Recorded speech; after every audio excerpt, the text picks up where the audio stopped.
Boa noite, irmãos. Que a graça e a paz do nosso Senhor Jesus esteja com todos. Prazer estar aqui visitando os irmãos. Um prazer estar de volta, irmãos. Estamos felizes com o nosso Deus. Vamos abrir nossas Bíblias em Atos dos Apóstolos, capítulo 4. Nós vamos dar sequência hoje à série de exposições que temos feito nesse livro, lendo do versículo 23 até o versículo 31.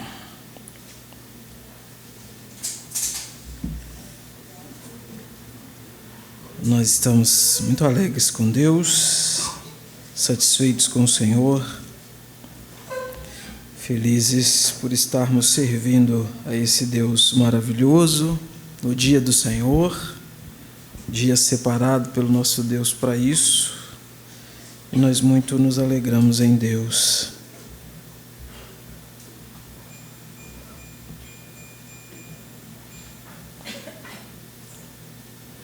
Atos dos Apóstolos, capítulo 4, versículos 23 ao 31.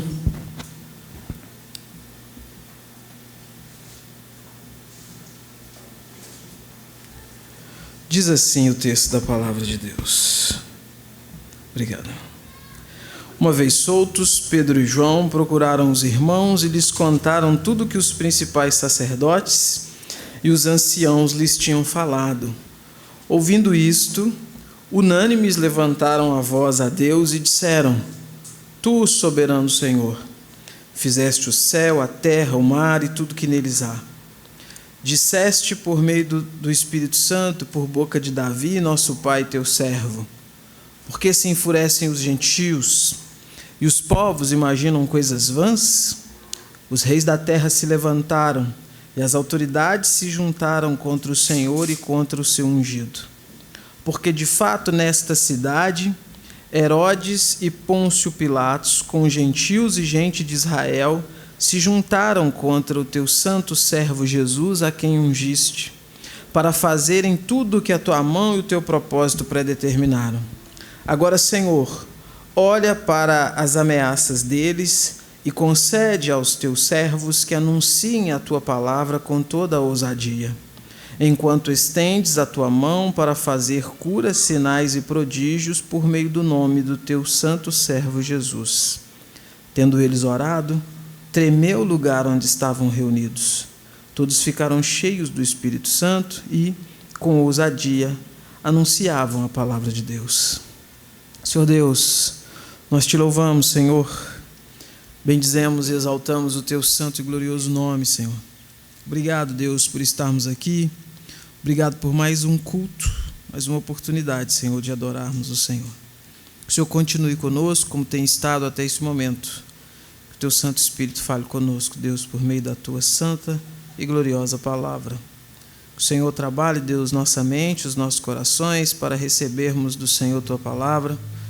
Que o Senhor nos ajude, Deus, a desligar a nossa mente nesse momento, das coisas lá de fora, de tudo aquilo que tenta afastar o nosso entendimento da verdade revelada pelo Senhor, e que sejamos instruídos verdadeiramente pelo Senhor, Deus. Em nome de Jesus. Amém.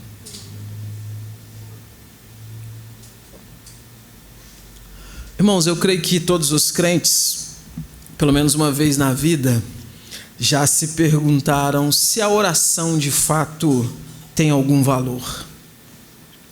Não são poucas as vezes que a gente se vê duvidando de fato da eficácia da oração, né? Será que vale a pena orar? Será que de fato esse negócio de fechar o olho, dobrar o joelho e ligar o nosso pensamento em Deus, será que isso dá resultado mesmo? A gente começa até mesmo a ficar pensando assim, em alguns momentos, né? Tentar quantificar quais foram as coisas que nós recebemos como fruto de orações respondidas por Deus ou não.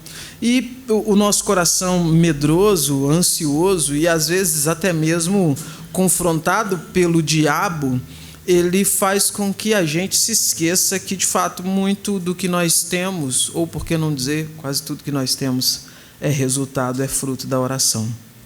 Por que a gente pode dizer isso com segurança? Porque é isso que a palavra de Deus nos ensina. A Escritura Sagrada nos dá uma garantia de que sim, as nossas orações elas são ouvidas por Deus, e não apenas são ouvidas por Deus, como também elas são respondidas por Deus. É Jesus que garante isso, é Deus que garante isso por meio do Espírito Santo aqui na Bíblia.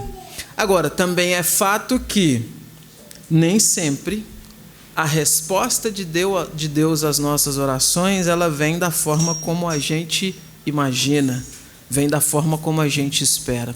Tanto no sentido do resultado daquilo que nós estamos pedindo, quanto no sentido da forma como Deus responde.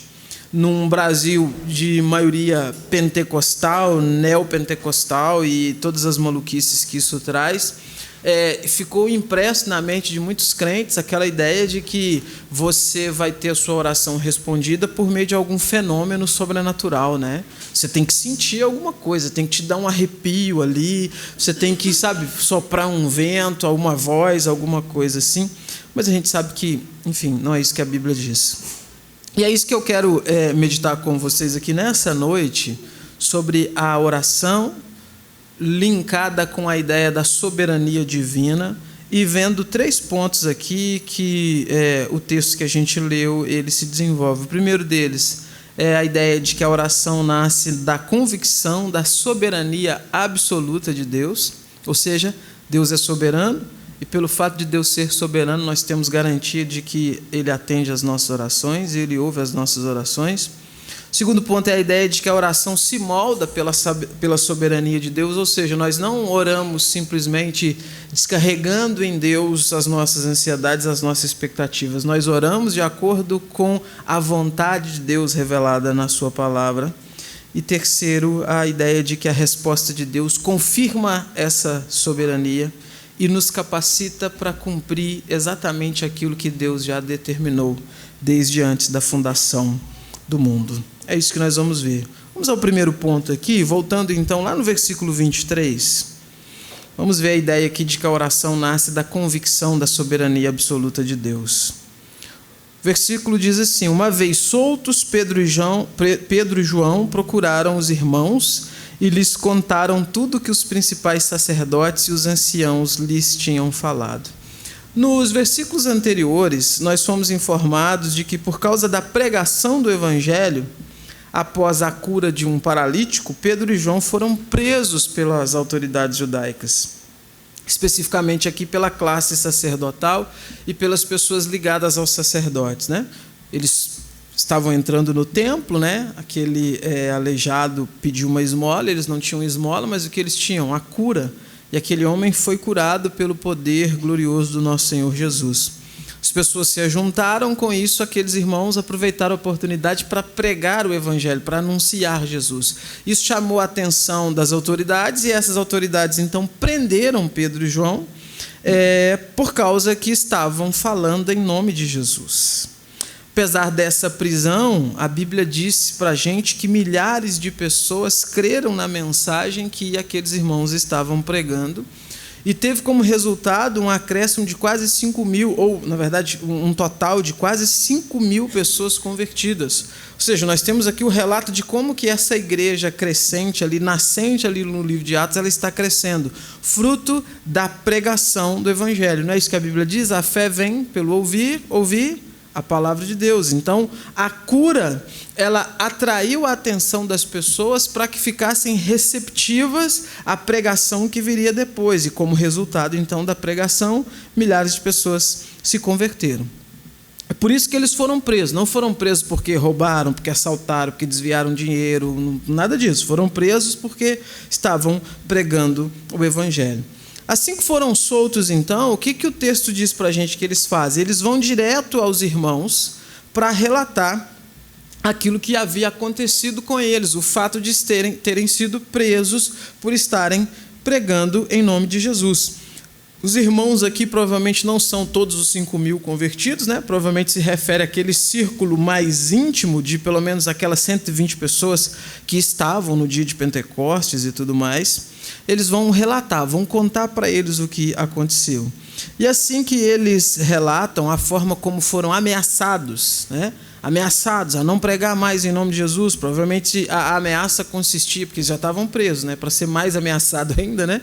Consistia em talvez alguma questão de morte, né? Que seriam mortos se caso continuassem pregando em nome de Jesus, ou que ficariam mais tempo na prisão. Enfim, fato é que houve uma ameaça. Eles estão contando isso para a igreja agora. Então, tenha na sua mente a seguinte cena: voltaram, reunidos em algum cenáculo, em algum lugar, em alguma sala, estão contando e falando: olha, fomos presos por causa disso, e disseram para não pregarmos mais em nome de Jesus. E aí, meus irmãos, olha que interessante. O texto vai dizer para a gente que quando aqueles irmãos, esse círculo mais íntimo, então, ouviu isso, ouviu essa ameaça, o motivo da ameaça, qual foi a reação deles? Eles se desesperaram.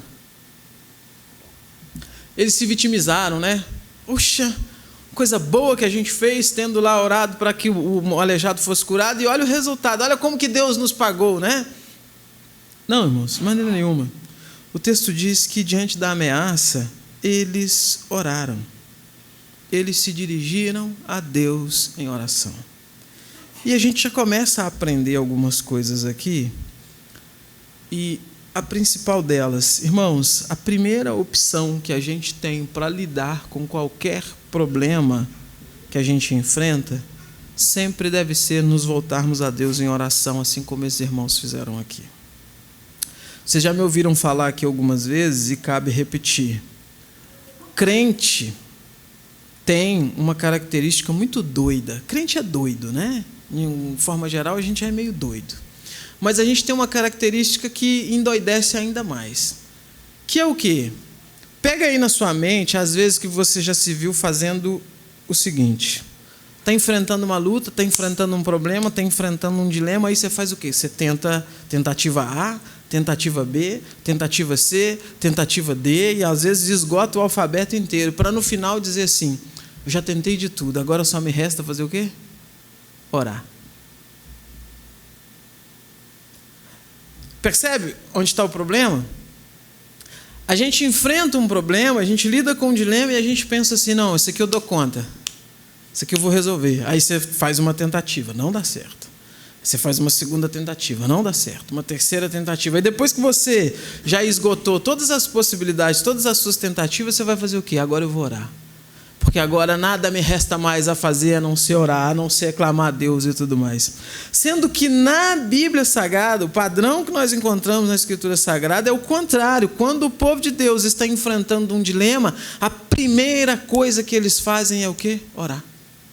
A primeira coisa. Por quê? Porque através da oração, é por meio da oração que o Senhor vai nos direcionar para aquilo que de fato nós devemos fazer para solucionar aquele problema. Nem que seja nos direcionar para a seguinte questão: não tem o que fazer, é só você aguentar, só você esperar, lidar com esse problema e esperar até o momento certo que eu vou tirar. Mas pelo menos você recebe um direcionamento de Deus. E a gente não é acostumado a fazer isso. Nós temos um Deus e a gente diz assim: eu creio em Deus. A gente diz assim: eu creio num Deus que é todo poderoso. A gente diz assim: eu creio num Deus que criou todas as coisas. Aí a gente fala: eu creio num Deus que está sob o controle de todas as coisas. Aí a gente enfrenta um problema, o que a gente faz? A gente não corre para esse Deus. A gente quer, principalmente a gente que é reformado, né? A gente vai dizer assim: não, porque eu sei que eu não sou nada. Eu sei que de mim mesmo nada eu tenho. Eu sei que de mim mesmo eu sou completamente depravado. Eu sei que eu não tenho força e tudo mais. A gente solta aqueles jargões reformados. Mas na prática, a gente acaba agindo nem como um não reformado, mas às vezes até como um pagão, sabe? E a gente precisa repensar isso, irmãos.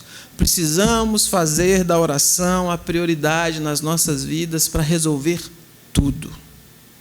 Tudo. Tudo o quê? Tudo. Tudo que é tudo. Vê a definição de tudo no dicionário e aplica tudo. Estou com uma dor de cabeça, o que eu faço? Vou passar na farmácia, comprar uma aspirina, ou vou lá na caixinha de remédio que eu tenho lá em casa pegar uma aspirina. Ora. Mas a oração resolve dor de cabeça? Ele criou tudo isso aqui. Sabe? Do nada. Tenta criar alguma coisa do nada aí. Pega aí, na sua mão, não tem nada. Tenta criar alguma coisa, você não vai conseguir. Deus criou tudo isso do nada, não é possível que Ele não dá jeito numa dor de cabeça. Ah, mas o Senhor deixou meios naturais para que nós lidássemos com esses problemas. Sim, e aonde está dizendo que para usar meios naturais nós precisamos automaticamente excluir a oração? É uma relação que nós criamos na nossa mente, mas que a Bíblia não coloca. Vê Jesus. Jesus é Deus, né? Todos nós cremos que Jesus é Deus. Sendo Deus, Jesus sabe todas as coisas. Onisciente, onipotente, onipresente, tudo mais. Aí Jesus precisa escolher 12 apóstolos. Ele tem um círculo lá de centenas de discípulos. Dessas centenas, ele precisa escolher 12 mais próximos que ele. Aí você imagina assim, pô, ele é Jesus, né? Ele vai apontar o dedo e falar, você, e vem para cá e pronto. Mas aí você vai ler o texto bíblico, o que Jesus faz? Ele passa a noite inteira orando antes de escolher. A noite inteira orando. E eu tenho certeza que você não é Jesus. Se você tem alguma dúvida, a gente já arruma algum psiquiatra. Mas eu tenho certeza que você não é Jesus. E se Jesus, que é Jesus, passa a noite inteira orando antes de fazer uma escolha que é importante demais e crucial para a vida dele, por que você acha que você tem a liberdade de tomar decisões sem sequer consultar a Deus em oração? A gente precisa pensar nisso, irmãos. A gente precisa pensar nisso e mudar essa forma de agir como servos de Deus e, de fato, nos aplicarmos à oração. Esses irmãos estão diante de um problema. Estamos sendo ameaçados para não pregar mais em nome de Jesus. E agora o que a gente faz? Vamos orar. Vamos falar com Deus. Vamos apresentar isso a Deus. É o que diz o versículo 24. Olha o que diz. Ouvindo isto, unânimes levantaram a voz a Deus e disseram: Tu, soberano Senhor, fizeste o céu, a terra, o mar e tudo o que neles há. O conteúdo da oração desses irmãos é muito instrutivo, irmãos. Porque veja bem, olha como que eles começam a oração deles. Tu, soberano Senhor. Vamos lá, vamos pegar ponto por ponto aqui. Qual que é a ideia de soberania? Conceito de soberania. Soberano é aquele ao qual não tem nenhum outro acima, porque se tivesse, esse que está acima é que seria o soberano. Então a ideia de soberania já mostra para a gente que Deus controla todas as coisas, exatamente todas as coisas. Que cada passo, cada acontecimento está debaixo daquilo que Deus decretou e nada foge das suas mãos. Então eu vou te dar um exemplo. Você programa de amanhã, sei lá, segunda-feira. Amanhã você já está com a sua programação da segunda toda pronta. Você vai acordar a tal horário, aí você vai fazer tal coisa, vai trabalhar assim. Só que você não é soberano. Então o que pode acontecer? Pode dar muito ruim alguma coisa, sei lá, você pode dar uma dor de barriga de madrugada e passar mal, não conseguir trabalhar, você pode sofrer um acidente, você pode, sei lá, dormir até mais tarde, o relógio não despertar, ao invés de acordar 6 horas, você acordar 8 e tudo mais. Qualquer coisa pode acontecer e a segunda-feira, apesar dos seus planos, ela está incerta. Por quê? Porque você não está no controle de nada. Essa é uma experiência que Deus nunca terá. Nunca teve algo que Deus olhou e falou assim, e agora? Eu não tinha pensado nisso. Poxa, isso aqui frustrou os meus planos. Não, irmãos. Por quê? Ele é soberano. Ele está no controle de tudo. Então eles começam declarando o seguinte: Tu, Senhor, ao qual nós estamos nos dirigindo, Tu és soberano.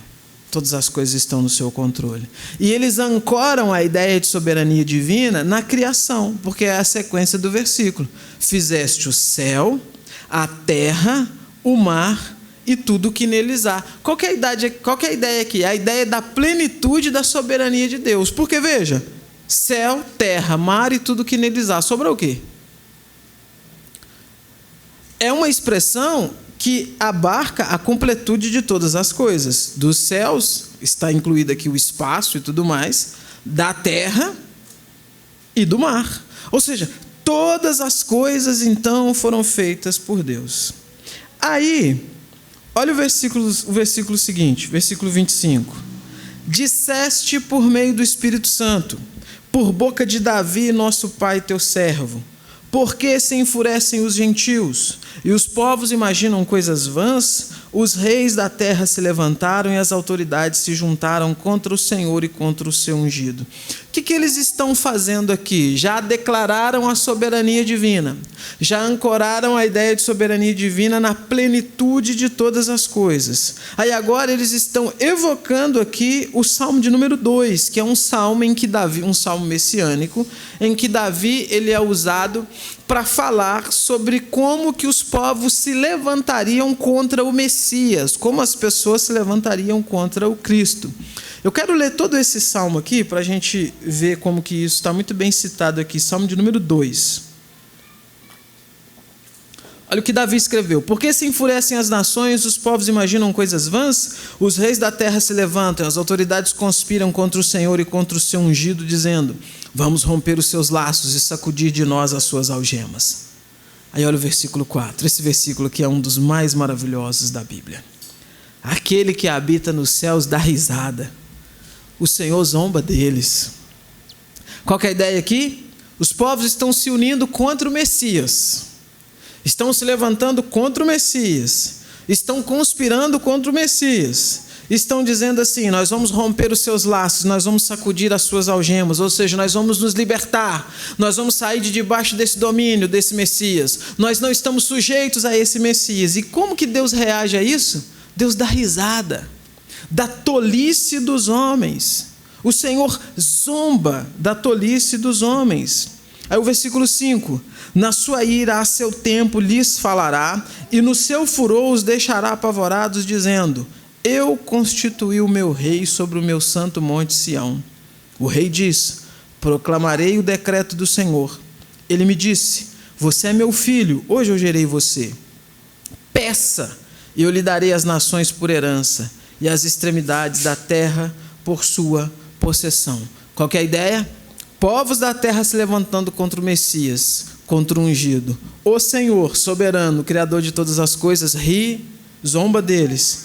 E vira para o Messias, se volta para o Messias e diz assim: me pede, que eu vou te dar todas essas nações aí.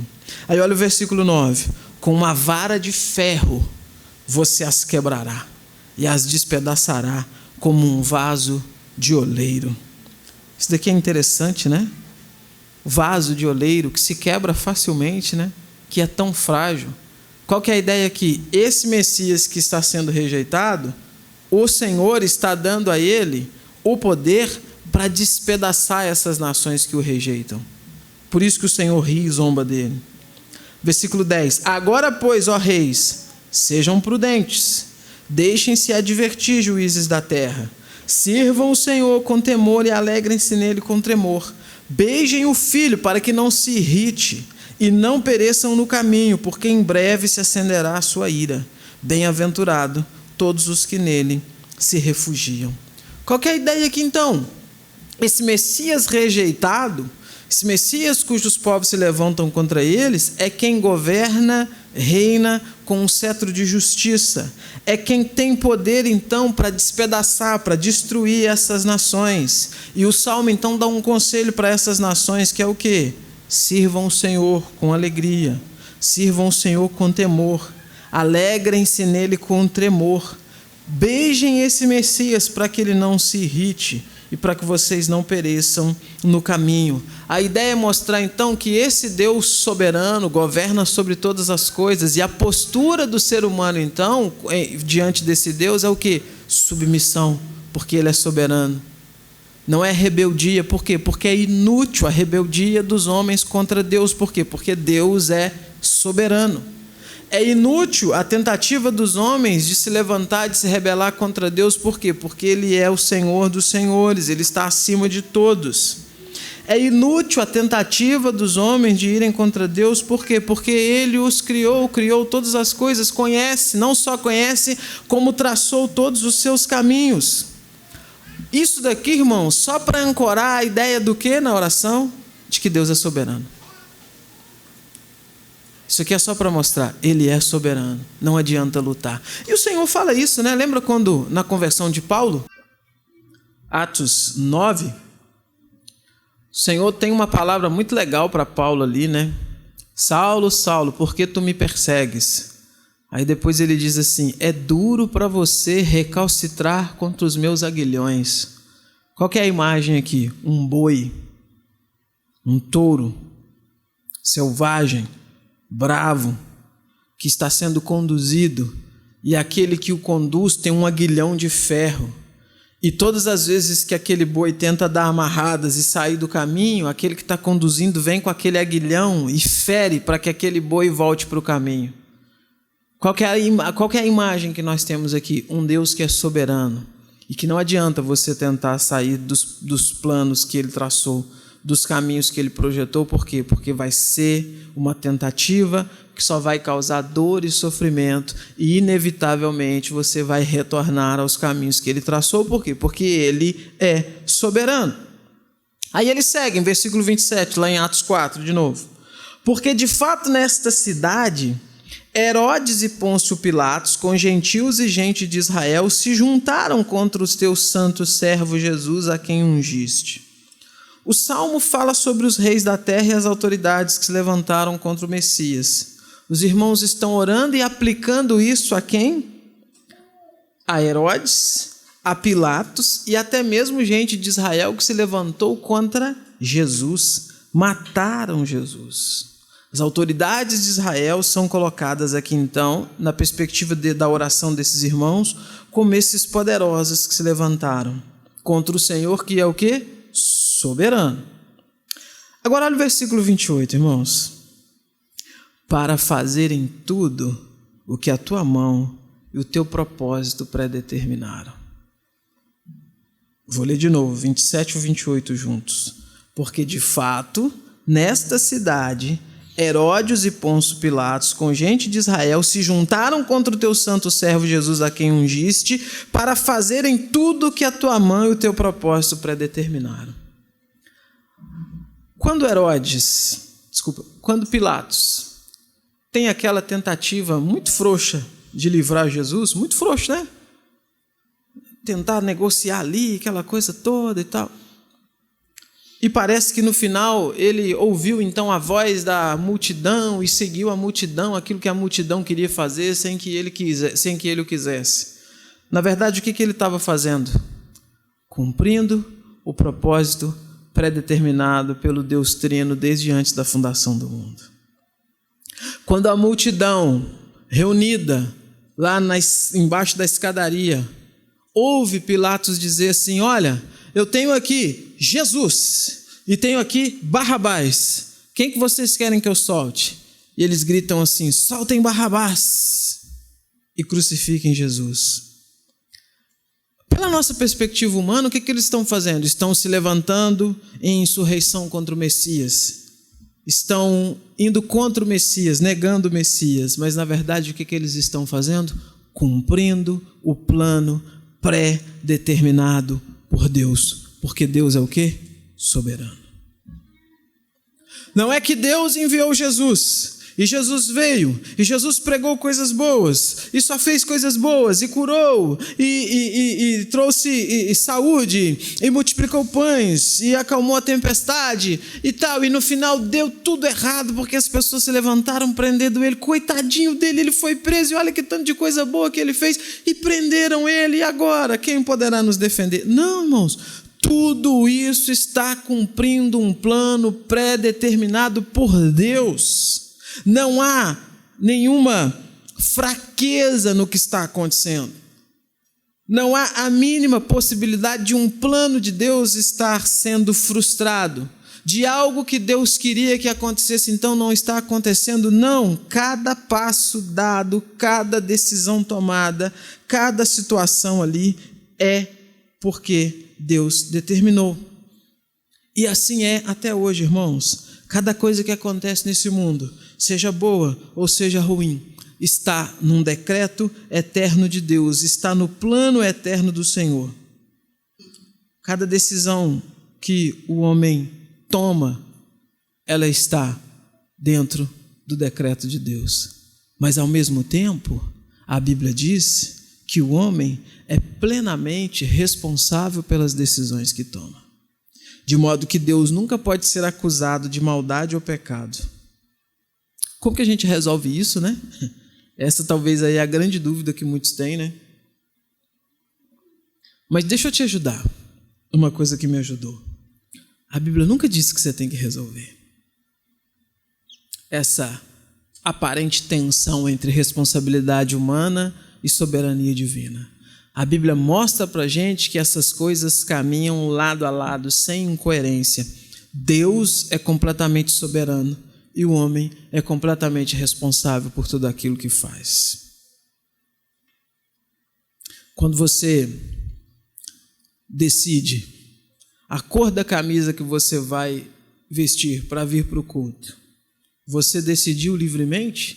Sim, decidiu livremente. Mas essa decisão livre que você tomou estava num decreto eterno de Deus. Antes do haja luz, Deus já tinha determinado, decretado isso. Veja bem, não é simplesmente que Deus sabia, como a teologia arminiana tenta dizer, né? Presciência, ele só sabia. Como se o futuro estivesse lá e ele fosse um mero espectador, sei lá, um tipo de viajante do tempo, né? Que construiu lá, ou construiu não, né? Para os mais novinhos aí, entrou lá no DeLorean, né? E voltou lá no tempo. Aí quando chegou lá, ele olhou e falou assim, olha que coisas legais, temos carros, né? Carros que andam movidos a gasolina, temos aviões, olha só que legal. Missões à lua, Deus está olhando e volta lá no passado e fala assim, agora que eu vi, eu vou decretar. Não, irmãos, por quê? Porque se ele só tivesse a capacidade de ver, significaria que esse futuro está se desenrolando fora do seu controle, ele é um mero espectador. Não é isso que a Bíblia diz. Deus conhece o futuro porque foi Ele que colocou esse futuro lá para ser conhecido. Se Ele só vê, a pergunta que a gente tem que fazer é: quem decretou isso para Ele ver? Quem desenhou? Quem pintou? Quem construiu essa máquina para Ele conseguir contemplá-la? Aí a gente chegaria num paradoxo, a gente chegaria num problema muito grande, que teríamos então que admitir outro ser acima de Deus para ter colocado esse futuro para que Deus apenas o conhecesse. Não é isso que a Bíblia diz, e eu vou te provar. Efésios capítulo 1, versículo 11. Em Cristo fomos também feitos herança, predestinados, segundo o propósito daquele que faz todas as coisas conforme o conselho da sua vontade. Quem que é o conselheiro de Deus? Quem que dá conselhos? Quem diz a ele, faz assim, não desse jeito? Ou quem o disse? Ninguém. Ele mesmo. Ele faz todas as coisas conforme o conselho da sua vontade. Isaías, capítulo 46, versículos 9 e 10, olha o que o profeta diz. Lembrem-se das coisas passadas, das coisas da antiguidade, que eu sou Deus e não há outro. Eu sou Deus e não há outro semelhante a mim. Desde o princípio anuncio o que há de acontecer. E desde a antiguidade revelo as coisas que ainda não sucederam. Eu digo, o meu conselho permanecerá em pé e farei toda a minha vontade. Gente, olha isso daqui. Qual de nós pode falar uma coisa dessa? Qual dos governantes, por mais poderoso que seja, pode falar uma coisa dessa? Desde o princípio eu anuncio o que há de acontecer e desde a antiguidade eu revelo as coisas que ainda não sucederam.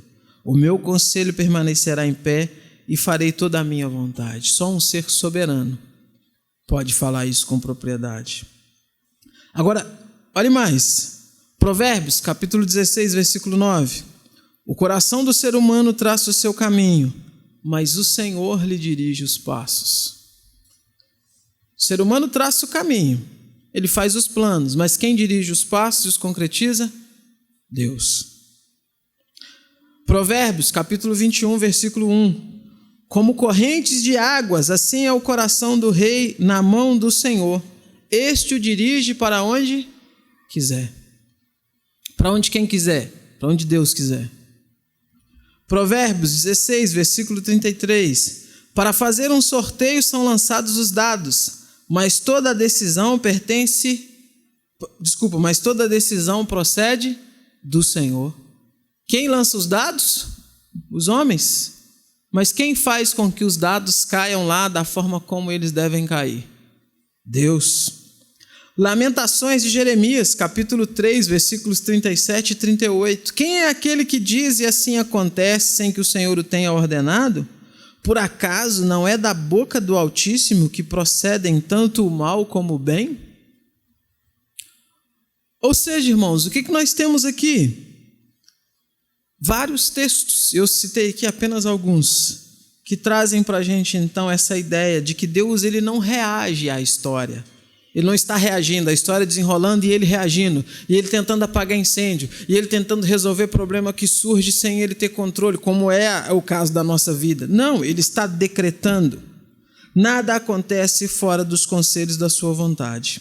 Até mesmo os atos livres dos homens e os eventos mais caóticos que acontecem estão debaixo do propósito eterno de Deus. É por isso que o Salmo 2, então, afirma que os reis e as autoridades imaginam coisas vãs, ou seja, coisas inúteis.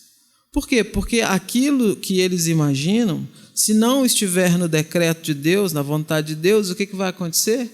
Não vai acontecer. Agora, vamos lá, e aqui a gente chega no ponto crucial, que é uma das questões que eu levantei na introdução. Se Deus decreta todas as coisas, e se tudo acontece da forma como Deus determinou, para que a gente precisa orar?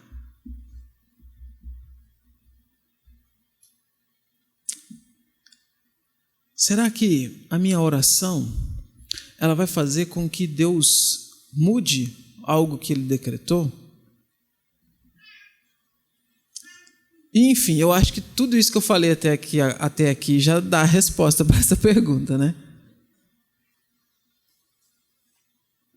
E se você quiser fritar o seu cérebro ainda mais, você tem que pensar que até o fato de você pensar em orar para mudar alguma coisa que Deus decretou já está no decreto dele. Mas de forma prática, é óbvio que não, irmãos. É óbvio que não. Mas, pensando em como a Bíblia trabalha com a ideia da responsabilidade humana, a gente pode dizer que sim. Como assim? Porque, veja, irmãos, o próprio Deus que decretou todas as coisas, Ele decretou que agiria em favor dos seus como resposta às nossas orações. Sabe, irmãos, Deus não brinca com a gente. Deus não é um humorista que fica lá do céu e diz assim pra gente, ora pedindo tal coisa. Aí ele vira e fala assim pro anjo, né? Ah lá, que bobão, tá orando pedindo isso aqui, mas eu já decretei que não vou dar. Claro que não, irmãos. De maneira nenhuma. De alguma forma que a nossa mente finita não consegue entender, meus irmãos, o Deus que decreta todas as coisas, decretou que nós orássemos e decretou que Ele agiria em resposta às nossas orações. Então, sim, Deus ouve as nossas orações. Deus atende às nossas orações. Por quê? Porque Ele disse que faria isso. O maior incentivador à oração que nós temos na Bíblia é o próprio Deus. Agora, é fato também, irmãos, que a gente precisa pensar na oração não apenas como o Senhor atendendo a uma lista de pedidos que nós apresentamos para Ele. A oração ela é muito além disso. E aí a gente chega no segundo ponto, então, que é a ideia de que a oração ela se molda pela soberania de Deus. Quer ver como que é isso no exemplo que a gente deu no texto? Olha o versículo 29 e 30, lá de Atos capítulo 4. Aqueles irmãos estão orando, né? Os irmãos Pedro e João presos, foram soltos, foram até lá contar o que aconteceu, fomos impedidos de pregar, ameaçados. A reação dos irmãos, vamos orar. Começam a oração declarando a soberania divina, ancoram a soberania divina na plenitude de todas as coisas, na criação plena de tudo. Citam o Salmo 2 para mostrar que é vão o fato dos homens se levantarem contra Deus. O que eles estão dizendo? Senhor, estão tentando impedir a pregação. Mas a gente sabe que isso é o quê? Inútil. Porque quem são essas autoridades para se levantarem contra o Senhor? Aí, olha só como eles vão seguir agora no versículo 29. Agora, Senhor, olha para as ameaças deles e concede aos teus servos que anunciem a tua palavra com toda a ousadia, enquanto estendes a tua mão para fazer curas, sinais e prodígios por meio do nome do teu santo servo Jesus. De novo, presos, ameaçados, obrigados a não mais falar em nome de Jesus. Qual era a reação, ou melhor dizendo, a oração natural que a gente esperaria deles fazerem? Senhor, nos livra. Senhor, acaba com essa perseguição. Senhor, não deixa essa perseguição se levantar contra nós. É isso que eles estão pedindo? Não. Senhor, olhe para essas ameaças. É inútil os homens se levantarem contra o Senhor, assim como foi inútil tentarem se levantar contra o seu Messias. Agora é inútil tentarem se levantar contra a pregação do Evangelho. Então, Senhor, nos dê força. Concede que nós anunciemos a tua palavra com ousadia. Estão percebendo o ponto? O que eles querem? Eles se ancoraram na ideia de que é inútil se levantar contra Deus. E eles estão dizendo, Senhor, não tem como se levantar contra o Senhor, então nos dê ousadia para que a gente continue pregando. Não nos deixe ficar amedrontados com essas ameaças, nos dê ousadia, nos dê coragem, para que enquanto o Senhor opera maravilhosamente, curando, fazendo sinais e maravilhas, por meio do nome de Jesus, nós seguimos pregando, anunciando a palavra, falando do Evangelho. E sabe, irmãos, isso não significa que é errado orar por escape, né? Orar pedindo que a aprovação acabe, que a perseguição acabe, de maneira nenhuma. O salmista faz isso o tempo todo, né? Ele pede a Deus para livrá-lo dos inimigos e tal. Então, problema nenhum você orar pedindo que os seus problemas acabem, você orar pedindo para o Senhor, te livrar de perseguições e tudo mais. Mas também é necessário, irmãos, que a gente tenha sensibilidade diante de Deus para orar, clamando por ousadia, para que nós sigamos no propósito de Deus. Por quê? Porque às vezes o escape que você está pedindo é aquilo que Deus decretou para ser o curso da sua vida. Lembra de Jesus? Lá no Getsêmani? Se possível, faça o quê? Passa de mim esse cálice. Era possível, irmãos? Não era. Não era. Mas aí Jesus continua a sua oração, né? E ele diz, mas contudo seja feito como tu queres. Sabe, irmãos, você está vivendo uma situação ruim, uma situação difícil, um contexto complicado, de dor, de tristeza, de perseguição. É óbvio que você tem que orar e falar assim, Senhor, muda esse quadro, muda esse cenário, muda esse contexto. Mas também é muito importante que, junto com isso, você inclua na sua oração a seguinte questão, mas me dê força, me dê ousadia para honrar o teu santo nome, ainda que a sua vontade não seja me livrar dessa situação. O problema é que às vezes a gente foca demais apenas no escape. E a gente esquece, irmãos, que Deus é soberano. E às vezes não é que Deus quer nos livrar de passar pelo vale da sombra da morte. Às vezes o que Ele quer é de fato que a gente entre nesse vale e que a gente enfrente o que tem que ser enfrentado nesse vale, mas que a gente saia do outro lado, porque Ele assim predeterminou. Mas aí a gente fica focado em quê? Senhor, me livra do vale. Me livra do vale, me livra do vale. Eu não quero passar lá não, Senhor. Senhor, lá é difícil demais. Eu não quero. E aí, qual que vai ser o resultado inevitável? Você vai se frustrar. Por quê? Porque não foi isso que Deus determinou. E aí, quando passar por esse vale que você tanto pediu para não passar, qual que é a conclusão óbvia e racional que você vai chegar? Deus não atende a minha oração. Caso de doença. Senhor, me cura, me cura, me cura. Senhor, me cura, me cura. Senhor, me cura. Irmãos, olha para mim para o Senhor me curar. Irmãos, vou fazer um pedido aqui pedindo o Senhor para me curar. E aí você vai orar de manhã, Senhor, me cura. E você vai orar de tarde, Senhor, me cura. E você vai orar de noite, Senhor, me cura. Aí você pede tanto para orar, para ser curado, e aí você morre com aquela doença. Aí as pessoas vão dizer assim, ou você mesmo, né? Sei lá, do outro lado, chegar, pô, Jesus, orei tanto pedindo para o Senhor me curar e eu morri.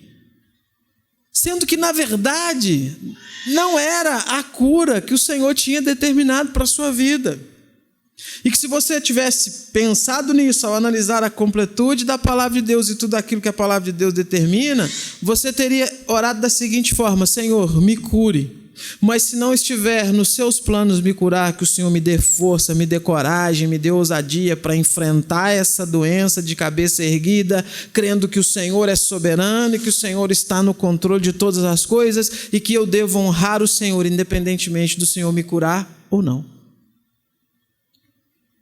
Aplique isso em qualquer outra área da vida que você tiver. Trabalho. Senhor, me ajuda, me ajuda, me ajuda, me ajuda, me ajuda, não me deixe perder esse trabalho, não me deixe perder esse trabalho, não me deixe perder esse trabalho. Ou sei lá, Senhor, me concede tal trabalho, tal trabalho, tal trabalho. E às vezes o que o Senhor tem é outra coisa, só que a gente foca demais, irmãos, em fazer da nossa oração apenas uma apresentação do nosso desejo.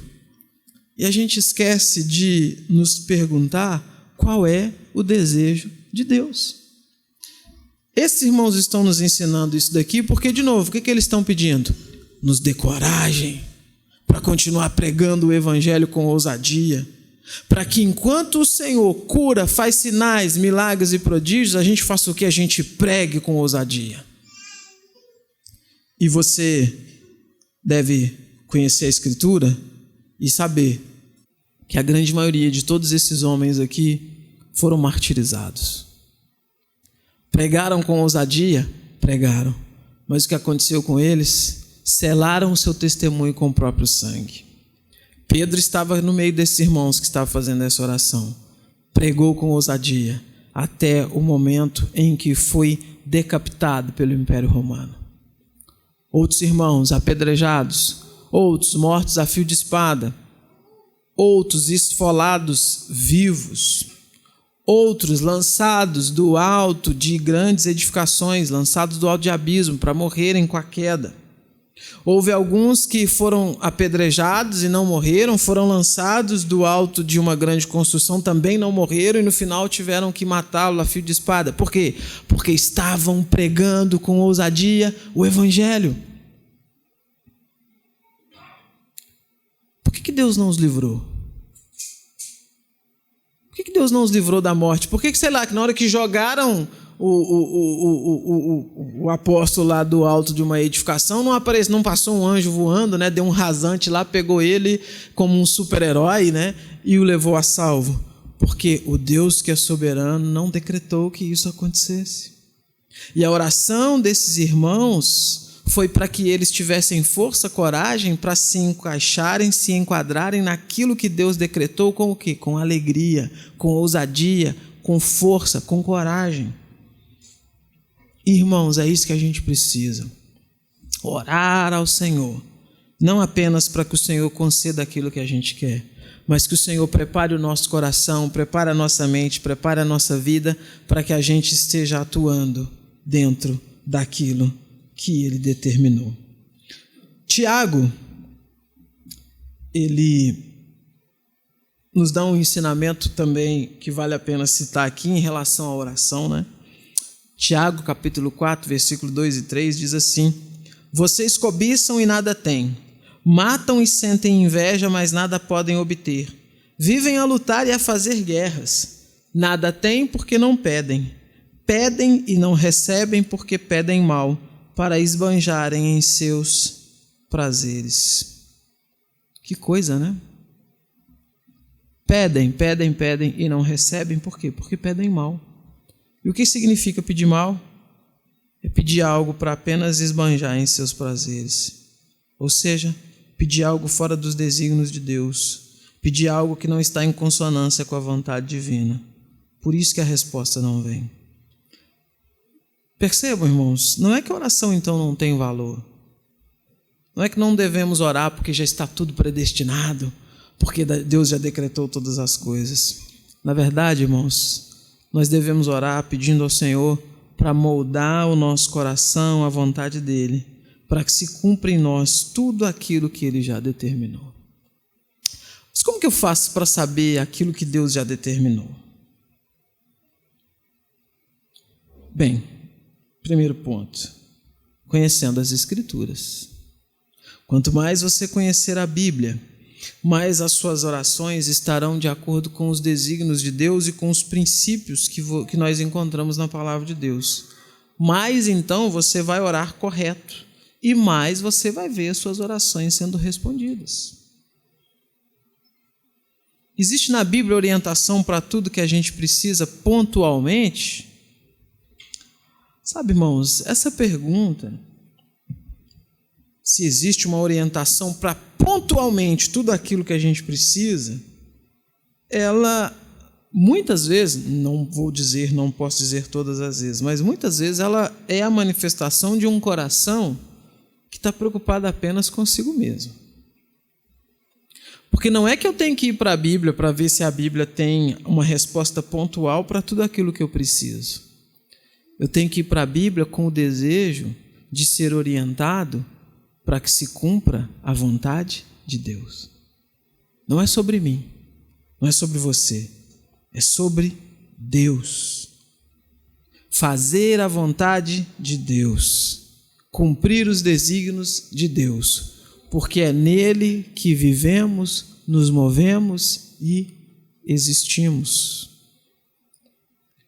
Quanto mais você pensar que a sua vida diz respeito a você, mais você vai se frustrar.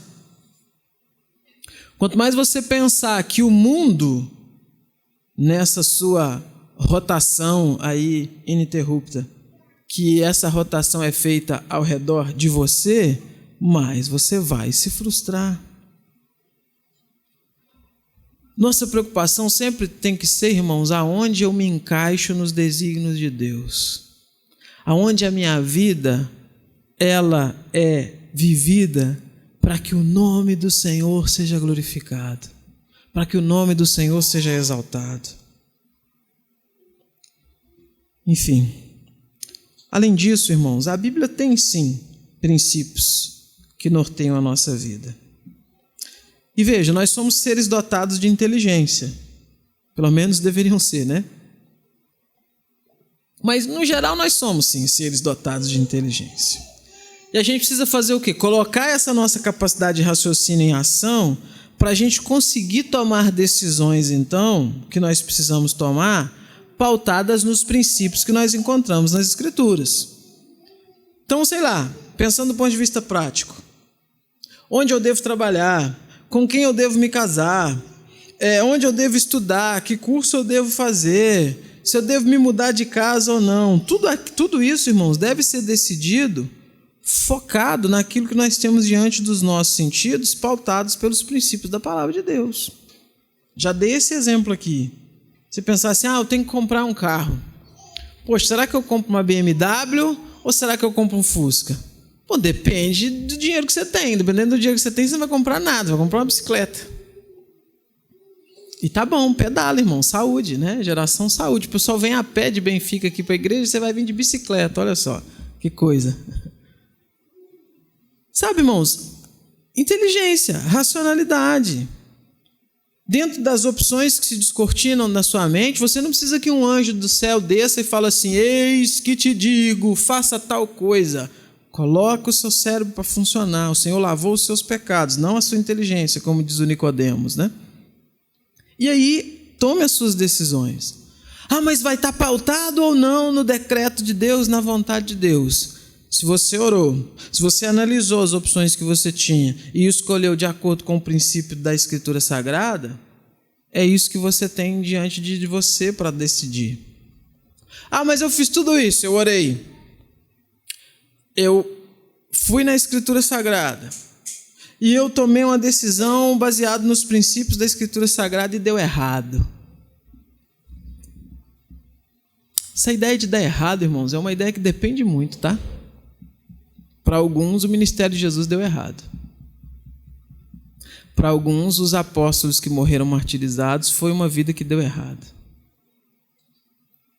Para alguns, os poderosos dessa terra, ímpios, iníquos, que odeiam a Deus, a vida deles deu muito certo. Então depende. Depende daquilo que o Senhor ordenou. Para a gente caminhar para o final. Versículo 31. Tendo eles orado, tremeu o lugar onde estavam reunidos. Todos ficaram cheios do Espírito Santo e, com ousadia, anunciavam a palavra de Deus. Olha que interessante. O Senhor respondeu à oração. Foi uma oração pautada na soberania divina, desejosa de que a vontade de Deus se cumprisse, e o Senhor respondeu. E naquele momento, como um sinal de que o Senhor estava respondendo, o lugar tremeu. Todos ficaram cheios do Espírito Santo. E como consequência da resposta de Deus de terem ficado cheios do Espírito Santo, o que eles fizeram? Pularam, saltaram, correram para um lado para o outro, fazendo um aviãozinho. Não, irmãos, eles anunciaram a palavra de Deus com ousadia, porque não foi isso que eles pediram.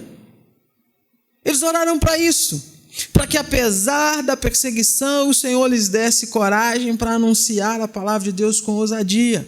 E foi o que fizeram, por quê? Porque o Senhor atendeu a oração deles. Porque oraram de acordo com aquilo que Deus queria. Não oraram para mudar aquilo que Deus queria. Desejaram receber de Deus força para fazer o que era necessário. E sabe, irmãos, trazendo para a nossa vida, é verdade que a gente tem dúvidas, é verdade que a gente tem dificuldades, mas também é verdade, irmãos, que muitas vezes nós temos muito claro diante de nós o que deve ser feito. Falei isso de manhã, né? Lembram? Que muitas vezes, o que a gente faz? A gente até pede um conselho, mas a gente pede um conselho não é porque a gente quer um conselho, porque a gente quer que a pessoa valide a decisão que a gente já tomou. Você já tomou a decisão, já está certo na sua cabeça o que você vai fazer. Aí você conversa com as pessoas pedindo um conselho, doido para que alguém fale positivamente daquilo que você já pensou. Para você falar assim, tá vendo aí? Confirmação de Deus, olha só, cumpriu. Mas sabe, isso também é válido, irmãos, para coisas que a gente precisa fazer e a gente não quer fazer. Se você é crente, se você tem determinado tempo de vida com Deus, de vida de igreja, você sabe qual é o rumo que você tem que tomar, a decisão que você tem que tomar. Às vezes o que a gente precisa de Deus é força para estarmos dispostos a fazer o que é preciso. E às vezes, sabe o que vai acontecer? Vai ser necessário Deus enviar uma tempestade gigantesca, sacudir violentamente o barco, te lançar no meio do mar, para que um peixe grande venha e te faça cumprir o que ele deseja. Jonas sabia o que era para fazer. Deus tinha falado, vai até Nínive e prega. Olha só. Imagina Jonas agora, Senhor, me revela a sua vontade. Deus já tinha falado, só que ele não queria. Ele foi para outro lugar. E Deus fez o quê? Não vai não. Você vai para onde eu estou falando. É natural querer fugir, né? Querer correr para longe daquilo que precisa ser feito. Principalmente quando aquilo que Deus quer que a gente faça não é o que a gente quer. Mas, irmãos, é nesses momentos que a gente precisa fazer o que então? Fazer como os apóstolos. Pedir não mudança, mas pedir força, ousadia e coragem para cumprir aquilo que o Senhor determinou. E a gente precisa aplicar, e a gente pode, irmãos, aplicar isso em várias áreas da nossa vida, tá? Por exemplo, tem gente que pensa assim, minha vida é ruim, seria bom se eu vivesse a vida do fulano de tal. Aquela vida ali que é a vida boa. Aquilo ali que é o padrão. Poxa, se eu tivesse naquele cenário, naquela condição, seria perfeito. Você não precisa de outra vida, meu irmão, minha irmã. Você precisa pedir a Deus força para você viver essa vida que o Senhor traçou para você viver essa vida com ousadia e coragem. Ah, mas se os meus filhos fossem assim, diferentes, sabe? Ah, se os meus pais fossem assim, diferente. Ah, se meu esposo e minha esposa fossem de tal e tal forma, seria desse jeito. Não caia nessa bobeira. Não ore apenas para que Deus mude as pessoas. Ore para que o Senhor ajude a você a ter coragem de colocar o seu ombro debaixo da carga que Ele te deu para carregar. Ah, Deus é indiferente? Significa então que eu não posso orar pedindo para mudar as coisas? Não, de maneira nenhuma, você deve orar. Mas, irmãos, de novo, sendo repetitivo nisso, ore principalmente para que a vontade de Deus se cumpra. Não ore para Ele tirar a carga apenas, ore para Ele te dar mais força para levar aquela carga. É isso que a gente precisa fazer. De novo, Deus não é indiferente à nossa dor, ao nosso sofrimento. O problema é que a gente às vezes foca somente nisso, como se nós fôssemos o centro ou a medida de todas as coisas, e não é. Há alívio, irmãos, genuíno de Deus quando Ele não realiza as coisas como a gente queria, sabia? Às vezes a gente pensa que o alívio só vem quando a resposta de Deus é exatamente a que a gente desejou. Isso não é verdade. Há alívio de Deus, irmãos, quando nós de fato estamos enquadrados naquilo que Deus quer. Aí o alívio vem, aí a paz vem, aí o descanso vem.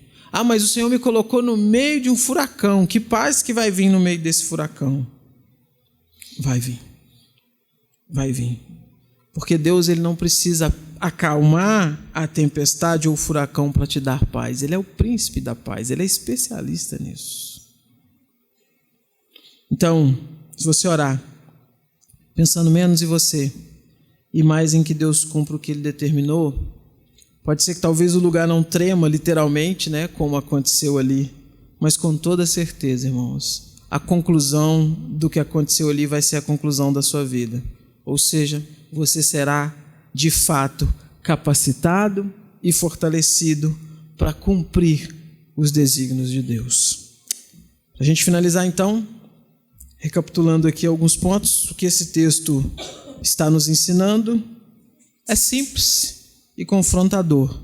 Não oramos para mudar os planos de Deus, oramos para que nós sejamos ajustados a esses planos.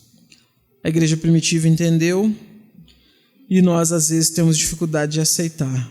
Deus já determinou, mas nós precisamos crer e agir piamente tendo isso em mente. Que Deus nos ajude, irmãos, que Deus nos oriente, que Deus nos dê graça. E aí a gente precisa perguntar então nessa altura, né? Como é que a gente tem orado, né? Como é que você tem orado? Você tem orado apenas para Deus mudar as circunstâncias? Ou você tem orado para Deus mudar você, para Deus te dar força, para Deus te dar coragem? Você tem pedido apenas alívio, você tem pedido para que Deus aumente a sua fé, a sua fidelidade? Precisa pensar nisso, irmãos. E se você está se vendo nesse quadro de orar apenas querendo mudar as coisas, mude. E peça que Deus te ajude a ter forças para cumprir aquilo que Ele determinou. Se submeta a esse Deus soberano, que governa, que decreta todas as coisas. Vamos orar? Senhor Deus, nós te louvamos, bendizemos e exaltamos o teu santo e glorioso nome. Agradecidos ao Senhor, Deus, pela tua santa palavra que nos orienta, Deus. Senhor, quantas vezes nós nos vemos encaixados nisso que foi falado, Deus. Resumindo a nossa oração, apenas uma tentativa frustrada de que as coisas aconteçam exatamente da forma como nós desejamos. E tudo bem, Senhor, sabemos que devemos orar sim para que o Senhor mude a situação, para que o Senhor mude o cenário, para que o Senhor nos dê livramento, como aprendemos com o salmista, para que o Senhor nos livre dos males, como o Senhor mesmo nos ensinou na oração do Pai Nosso. Mas é fato também, Deus, que o Senhor que ensinou isso também nos ensinou a pedir que seja feita a Tua vontade, aqui na terra, nas nossas vidas, assim como é feito aí no céu. Que possamos aprender, Senhor, com esses irmãos aqui, a orar, ancorados, Deus, na Tua soberania, ancorados, Deus, na ideia de que nada foge ao Teu decreto, e pedindo principalmente, Deus, que o Senhor nos dê força, coragem, para agirmos de acordo com a determinação do Senhor. Por mais difícil, Senhor, que às vezes seja na prática, o que queremos, Deus, é estar debaixo da Tua vontade.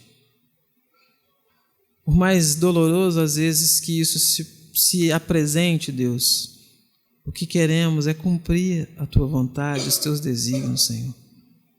E só o Senhor pode nos ajudar nisso. Por nós mesmos, Senhor, nós não conseguimos. Por nós mesmos, Senhor, nós somos instados constantemente a orar apenas para que o Senhor mude, para que o Senhor altere, para que o Senhor livre, para que o Senhor alivie, para que o Senhor perdoe, para que o Senhor cure, Senhor. Mas às vezes também precisamos orar, Senhor, para que o Senhor execute juízo, para que o Senhor dê força, para que o Senhor nos molde, para que o Senhor conduza, Deus, e em tudo pedindo que o Teu nome seja glorificado. Nos ajude nisso, Deus. É isso que precisamos. Assim oramos. Em nome de Jesus. Amém.